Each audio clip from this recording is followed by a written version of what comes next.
right place for all of today's top stories. This is Newsround. I'm Sonali, and here's what we've got coming up for you.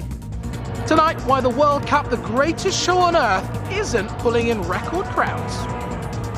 And I check out the new Harry Potter theme park in America. Right, let's go straight to South Africa because I know Ore is desperate to tell you about the very latest from the World Cup. How's it going, Ore?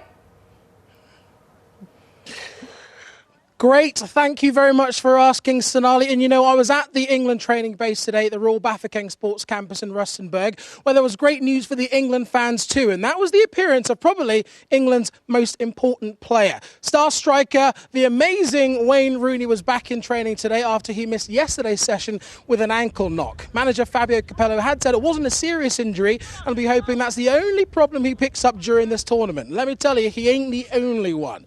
But you know, when England play, they usually are in front of massive crowds. But before this World Cup kicked off, there was a worry that some of the matches might not fill the stadiums, a worry that seems to have turned into a reality. The World Cup kicked off in style on Friday, but not everyone got to enjoy the show. Tickets for the opening match when host South Africa played Mexico were sold out, but at kick-off, hundreds of seats were empty.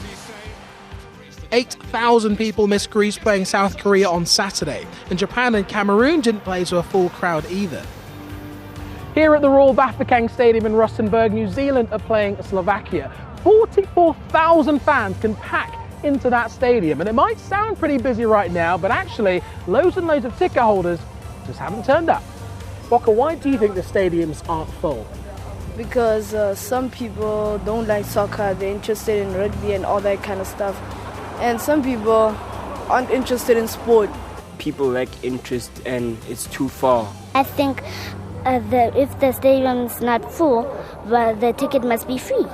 I think the stadiums are empty because not everyone loves soccer, you know. People buy tickets, keep them in their drawers, forget about them. The officials in charge of the tournament, FIFA, say seats are empty because fans haven't come from abroad, and some people aren't interested in all of the games. But local people say it's got more to do with money. World Cup tickets can cost more than 4 times as much as a local league game here, so many South Africans can't afford them.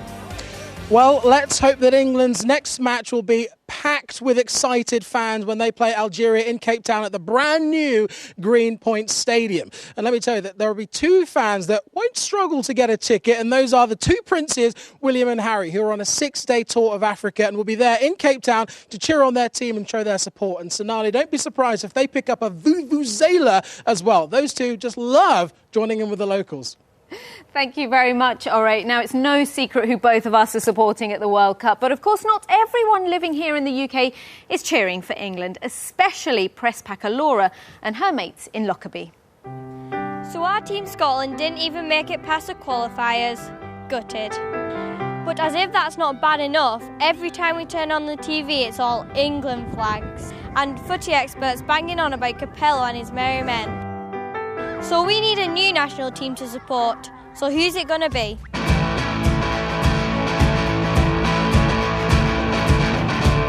Who are you supporting in the World Cup?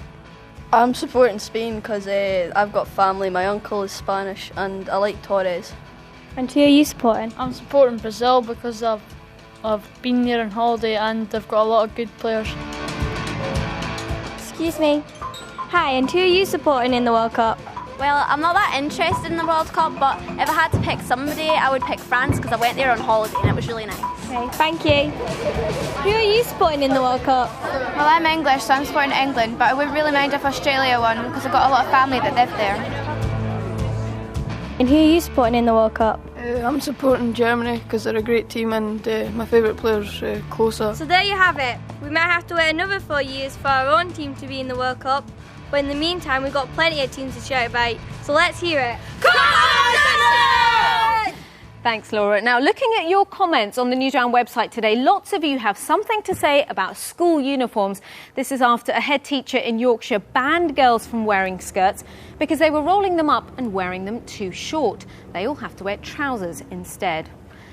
Well, not many of you like the ban. Phoebe in Scotland says the school should just make longer skirts instead of banning short ones. And lots of you agree with Sophie in Huddersfield, who doesn't want to wear trousers because they'll be too hot in the summer.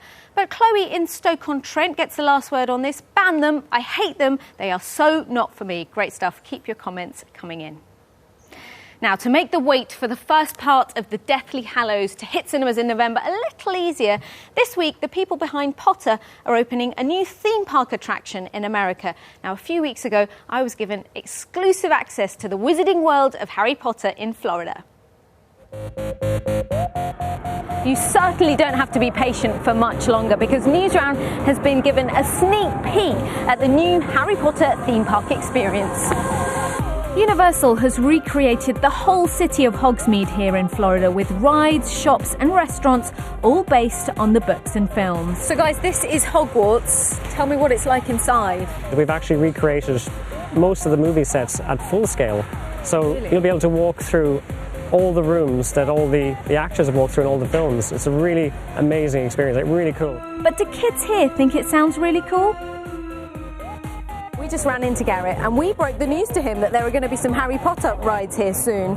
Are you quite excited about that?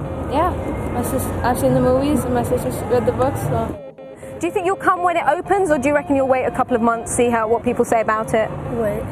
Yeah, probably. I want to go the first time because I'm really excited. Emma Watson and some of her co-stars got their own private tour of the park last month. She made sure she visited Ollivanders to get her own wand and the 3 broomsticks to taste the butterbeer. Problem is, the park isn't going to be cheap for ordinary muggles to get into. Tickets cost around £50 and that's before you pay for a flight to America.